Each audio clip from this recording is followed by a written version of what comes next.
Are you ready to become awesomer? Hi, everyone. This is Umar Hamid, and welcome to the No Limit Selling Podcast, where sales leaders share their insights and ideas on how to make us better, stronger, faster. And today I'm privileged to have Chris Mechanic here, the CEO of WebMechanix. Chris, welcome to the program. Thank you, Umar. Really excited to be here. So, Chris, in 90 seconds, tell us who you are and what you do. Sure.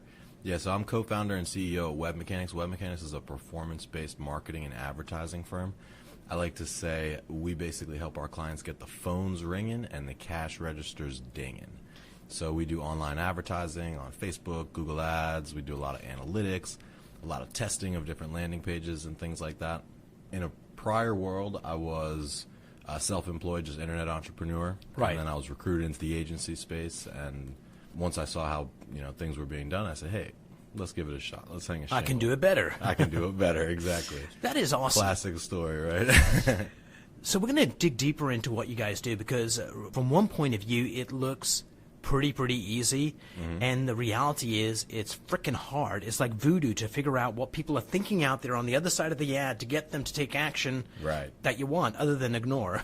Yeah. I mean, the messaging pieces, can be voodoo, but also just the technicalities of the platforms themselves these days. Yes. Like the Facebook advertising platform has fast become pretty much the world's most complex self-service advertising system. There's so many bells and whistles and little pitfalls. Same with Google AdWords. Same with Google Analytics, really. But, of course, they're made by Google and Facebook and an army of the smartest engineers that you've ever met, and it's literally just designed to make you spend money. Right? Yep. So if you don't know what you're doing on the technical side of the back end, it's just like, so that's sort of the yin and yang thing that I like, which is like, the ad copy and the messaging is the yin. So the and then the art and the science. Exactly. Brilliant. So, Chris, who is your favorite superhero and why? Favorite superhero, I got to go Superman, man. I got to go Superman. I know it's a boring answer, but Superman he's a Superman. He's got his girl, he's got Lois Lane, he's got his day job, and then he's got his suit under there, and he just goes flying. He can cut. But just remember, he does not have a girl. Well, he unrequited love at his worst. So what motivates you? What gets you up in the morning? What gets you to execute? Like today is a holiday and you came in to promote your business and have a conversation with me. So what motivates you? I mean, I'm just going to be honest. Everybody always talks about these things. It's the dollar, baby. I need that dollar, just like you and everybody else. No, but seriously, I am obviously motivated by money. I think most salespeople are.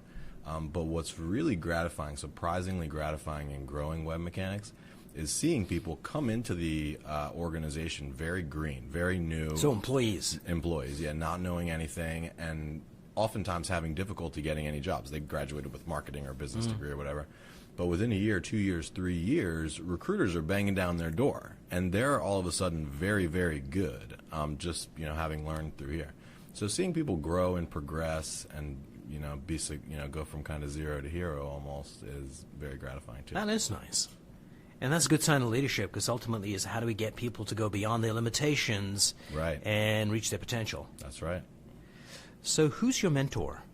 I've been fortunate enough to have many mentors over the years. My very first mentor was a guy named Andy Waller. This was, so I sold insurance basically at Aflac when I was like 16, 17 years old. That was my first real sales job. And he just, he took me under his wing. He bought me my first suit, and he taught me basically about cold calling and full cycle selling right there via insurance. Brilliant. That was cool. So if you could have lunch with anybody, a living from history, a character from a book, like who would that one person be, and what question would you ask them? You know who it would be, honestly? I don't know if you know this person, but it would be Paramhansa Yogananda. This guy, he wrote the autobiography of a yogi. Right. Yes, I know who he is, and there's a great documentary on Netflix that if you've not seen it, you must see. I have seen that, but I would love to meet him. Actually, I would really love to meet Jesus if I could just choose anybody. But Yogananda, there's a quote from him that I really like. It was like when he first came to America to kind of bring yoga and meditation to the West, he came to an airport that was carpeted, and he said, these people live in paradise, but they're too busy with their lives to notice, because this is bigger than my village and is carpeted and and heated. It's like pretty amazing. Yeah. So you already mentioned your first real sales job was Aflac. Yep. So what did you learn there that still serves you today? You know, I learned about hustle. I learned about rejection, because it was a full cycle sales job. So you would start by basically building pipes. So I would have to make 30, 40, 50, sometimes even more calls just to get people on the phone, let alone convince them to let some young kid come in and talk to their, you know, probably elderly employee base about like hospitalization and cancer insurance. People would look at me like I'm crazy. They're like, what the hell do you know about cancer, man? Like, can't even grow a mustache. I was talking to this young lady, and she was saying, well, her first cold call, it was at Aflac, and her manager was there, and it was the first one she was doing herself. And the guy she called said, you're the 8th Aflac person that's called me this week, and you keep on calling me. And then he started swearing at her, and it was the worst call ever. And she's just deer in the headlights, and she gets over it. Yeah. And so the guy says, congratulations, that'll be the worst call you'll ever do. Everything's uphill. It's up from here, baby. Yeah, but then, you know, I've always been fascinated. So prior to Aflac, I've always been drawn to sales. Yes. To the tune of, like, in 8th grade, for instance, jewelry was all popular. Like, men would wear these chains. It was kind of inspired by the very hip-hop. Italian, yeah. Or the Italians. A different generation, sorry. It was the hip-hop for yours. So I was all into it, and I found this source of gold-plated jewelry, which looked and felt exactly like, you know, the real 14 thing. or 18 karat gold. And it held up really well. So I would wear it, and people started asking me about it. So then I began selling that, you know. I would just go and buy it for very cheap, and I would double or triple the price. And it was still much cheaper than real gold, but I was selling that in 8th grade. And so I think one of the key learning lessons that I had there was basically if you can find something and procure it for a certain amount of money and then sell it for more, that's like the easiest way to make money. That's right? business. So, so that, and also to pay attention to demand. So people were asking me, hey, where'd you get that chain? And then I was just like, oh, well, you want one? So basic business stuff that sometimes people lose sight of by getting too fancy. So what's the best deal you ever had? The best deal I ever had. You know, I've struck a lot of good deals. And honestly, so I have this deal right now, and it's funny because I'm not getting paid anything for it. $0. So there's this client, they're a startup, you know, SaaS company out of the Northern Virginia area. And so they call me in for an appointment, and we're talking, and we're getting along well, and both of us are getting all excited. And the buyer goes, the only thing is I don't have any money right now. I'm raising money. And I was like, well, what the heck? So I spoke with one of my business partners about it, and it turns out that this guy's like the most connected human being on the planet. I know who this is, by the way. Yeah. So I said, okay, fine. We'll do a deal, but let us use your software, and once we kill it, you know, once you're enjoying the service, then be an evangelist. Be an evangelist, or even more specifically, I was like, send us 5 good referrals a month. Yeah. And we're like tracking it. And so, you know, within just a couple months, we did indeed start killing it. The chart started singing, and the phone started ringing, and they're starting to sing our praises. And now 2 of the hottest deals in my pipeline right now are from that. Yeah, brilliant. And I expect both of them to close. And it's largely on the strength of the endorsement from this person. So deals like that I like. That and performance-based deals I like. Like straight cash deals are kind of boring these days. Nice. So tell me about, you mentioned you wanted to meet Jesus, but tell me about a come-to-Jesus moment in your business career where it was like, oh, my God, I need to change what I'm doing. This is not working. Tell me about one of those. So, you know, in the earlier days, there was a period where I kind of thought of myself as this hotshot sales guy. You know, I would use sales tactics. I would use some pressure tactics sometimes. Right. I would use like bait and switch, takeaways, like all these kind of sales tactics. And it was working in when we were selling to very, very small businesses. But then as we started selling into larger businesses, those types of techniques would turn them off. And it took me a while to realize this. But, you know, one day I just looked. My pipeline was dry. I didn't have a lot of people calling. We had some clients, and they were happy. But it was almost as if anytime I had a meeting, like I never would get follow-ups. And then one of the prospects that I was pitching to was kind enough to pull me aside and say, hey, man, like tone it down a little bit. Like, you know what you're doing. Like, you don't have to rely on these sleazy sales tactics. Like, I really learned a lot from this. Transparent to us. Yeah, so I read this blog post called From Selling to Serving. And that's just basically about adjusting the mindset from, like, closing a prospect. Yeah. Like, doesn't that sound so, like, you know, warlike? Oh, yeah. It's like a fight, acquiring a prospect. Like, what? You don't acquire people. You attract them, right? Yes. So that, Or you kidnap them. or that. That's another story. So that really caused a jolt for me. I was like depressed, you know, for a little while about it. I was all sad, but then it changed my perspective, and I've since closed, you know, tens of millions of dollars in business. So if you can find that article, and we'll put the link on this podcast so they can actually, other people can read it too. Yeah, I know exactly where it is. So tell me about a deal that you saved from the jaws of death. A deal. I mean, it's pretty much Every every day. deal is saved from the jaws of death. I mean, over the 9 years since we started, or 8 years since we started WebMechanix, it has gotten so super competitive. Like, previously, it was just what we would call the 600 a monthers who would come and say, hey, we'll do everything for $5.99, but like they're pretty easy to sell against, or the bigger agencies. So we had this nice little sweet spot. But these days, I'm telling you, man, it's fiercely competitive. Yeah, and I don't know that there's a deal that I feel like every deal you have to save it. So it kind of goes back to what you said earlier, like that deal you did with the person who shall not be named. That was a strategic move. Like, I need somebody with lots of notoriety, high trust level to do those introductions, and their deals that no one else can take because they don't have that endorsement. Yeah. And, you know, if I've ever saved a deal from the jaws of death otherwise, the way that I've done it is by essentially making guarantees, putting performance, the money where the mouth another is. word that you've used a lot. Because the thing is, everybody that does search engine marketing and stuff, they all talk the same game. Everybody sounds the same. So how do you distinguish yourself? Well, I feel for the buyers, honestly, because they can't distinguish it either. They're just like, whoa, well, these guys sound the same. This guy wants $10,000 a month. This guy's talking about $599 a month. Like, what's the disconnect? Let's give this guy $1,000, right? Yeah. So I do that in a couple of ways. I take a very educational approach. I literally will open up my laptop. I'll say, hey, let's look at your website. Let's get into your Google Analytics. Let me show you some things. And I will show them things, and sometimes they'll comment, oh my God, like, I've been working with this agency for 2 years and they haven't showed me anything like this. So I think to differentiate, really, I try to take an educational approach, to demonstrate my savviness, to tell stories, and, you know, things like that. But at the end of the day, sometimes it comes down to two things, and I say, hey, look, if it's price that's the issue, don't let it be, because I will, you know, if this isn't a win for you, it's not a win for us, and we don't want you as a client. So I have been known to make guarantees, which some people think is crazy, but hey, I'm confident. We got an excellent team, and like 90% plus of our clients are happy. So if it takes a little bit of risk to get the reward, I'll do it. Makes perfect sense. So looking at the sales profession as a whole now, because it's a different landscape than it was 10 years ago. Yeah.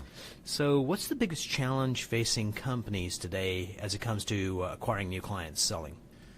So I think a couple of things. Most companies suck at marketing. No Me offense. included. Yeah. So they have these gifted salespeople who spend most of their time prospecting and setting appointments or running earlier appointments and qualifying. So I think that really is the biggest challenge for a lot of them, and that's really what we do at our business, is like providing a steady lead of inbound, or flow of leads. Yeah, so that your salespeople can sell instead of whatever they're doing, digging through the CRM or the phone book and just makes perfect making sense. 50 calls a day. Yeah. Because on the flip side, consumers are doing all their research up front before they even talk to a salesperson. So if you can be in that flow, then you actually align with the customer's buying process. Yeah, and you know, related challenge is the sales and marketing conundrum. Yes. So in order for the salespeople to be free, they need their marketers to perform, right? And in order for the marketers to post good returns, they need the sale. But there's this silo. Always. So here's a question for you that I've not asked anybody yet on these podcasts. So what is the superset and what is the subset? Is sales a subset of marketing or vice versa? That's a tough question, you know. I think both of them are subsets of something called creating a customer. Mm-hmm. So I don't know that you can say one or the other because it's like the beginning of the process versus the end, but I think both of them are a subset on the same level of a different thing that's bigger. Okay. If that makes sense. Cool. From my point of view, I always saw it as marketing was the superset because they help identify what customers want, where the customers are. Sometimes they suck at it. Sorry, marketers. And then the salespeople do the execution. But as soon as they do the execution, it's back to marketing again to how do we keep that customer as part of our family and what do we need to know. But yeah, there's way too many companies where there's silos and bitter enemies. Yeah. If only the leads you gave me were better. And it's like, we give you all these leads and you guys suck at closing them. Right. So you have to set expectations for your salespeople, and you've been in organizations where you've got people that you answer to. Mm-hmm. So how would you advise someone that has a C-suite that they need to answer to, and they've got a bunch of salespeople that need to execute? How do you set expectations for both groups in order that you get your job done? See, I think the key to that is common metrics. So if everybody's speaking the same language in terms of the metrics, and it doesn't have to be a lot of metrics or a very fancy dashboard, but if everybody speaks the same in terms of metrics, which in sales it might sound like appointments, opportunities, deals in pipe, deals closed won, Right. deals closed lost, things like that.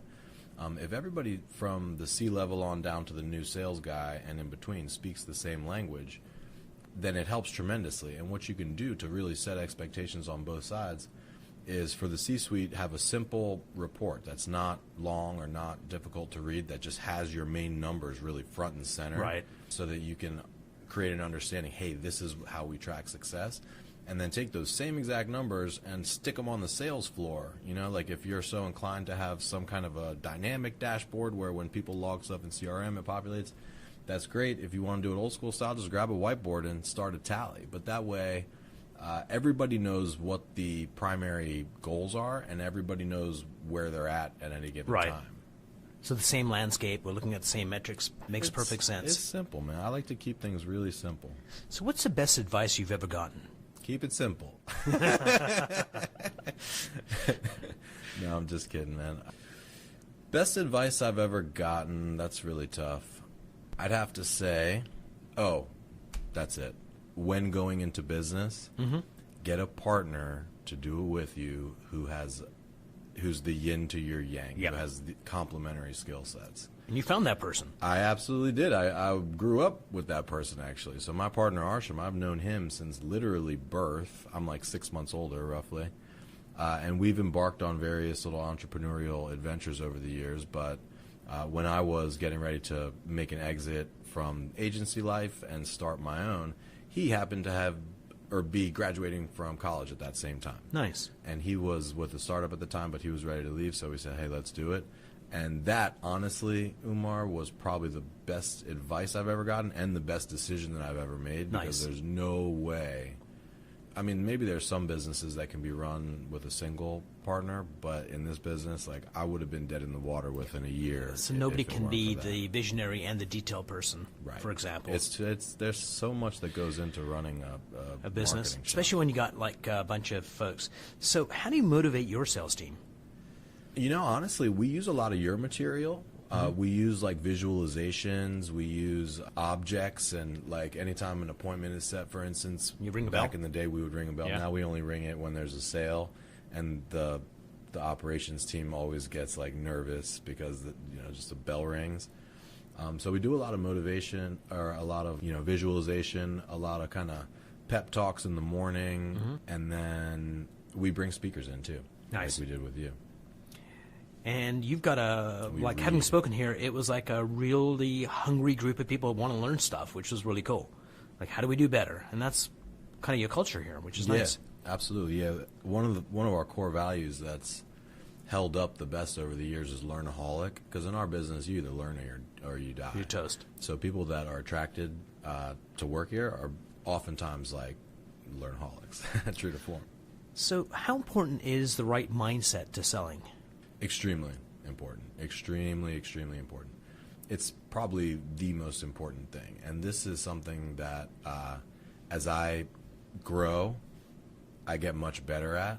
Right. Because when we were first starting, like we didn't have a lot of customers. We really didn't have a lot of case studies, so we kind of had to fake it till we make it. Right. And there are times where I'll go into a big deal to pitch, and I'm a little nervous, honestly. Like, I'm slightly intimidated. Like, this is a $500 million company or $1 billion company.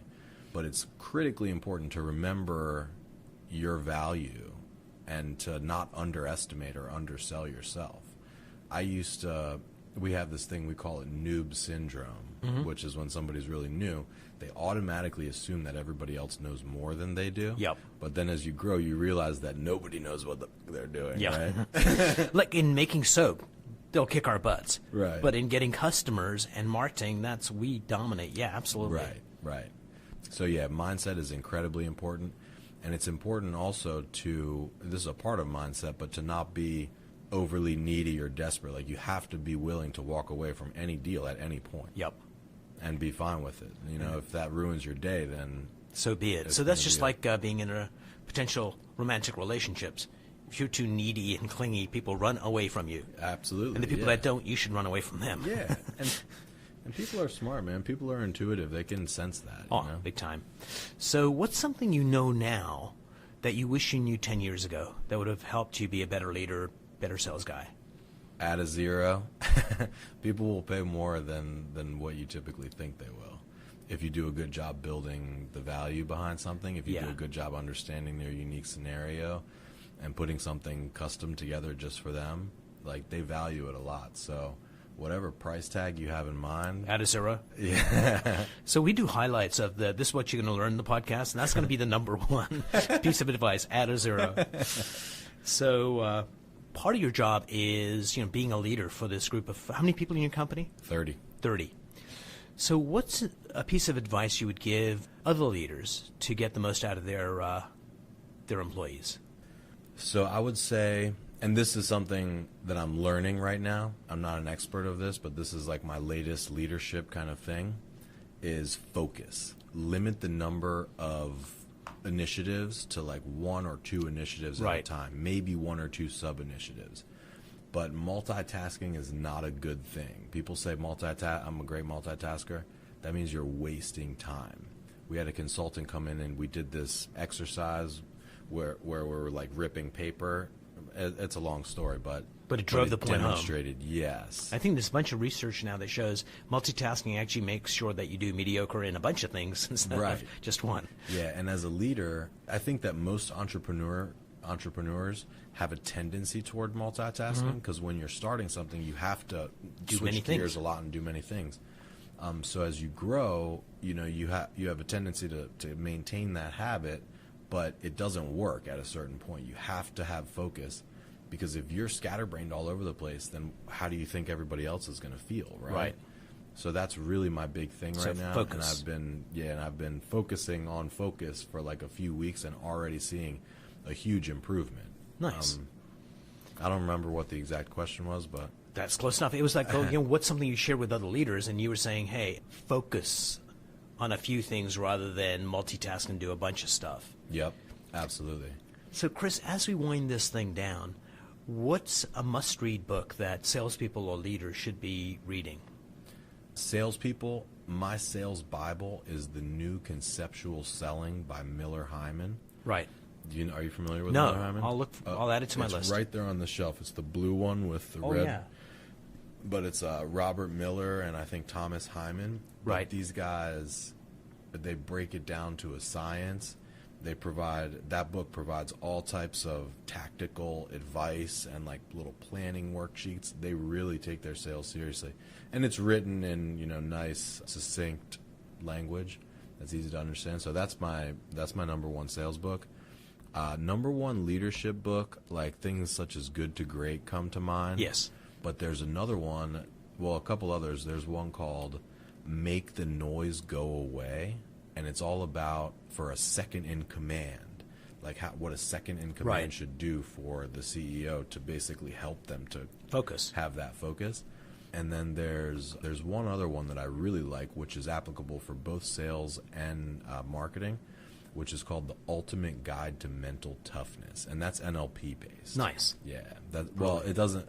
Maybe it does mention NLP, but you can see it throughout. Yeah, it compares the brain to a computer and the subconscious to like the the deep memory, and then the local RAM to the to the conscious mind, and it gives it provides tools, basically NLP techniques.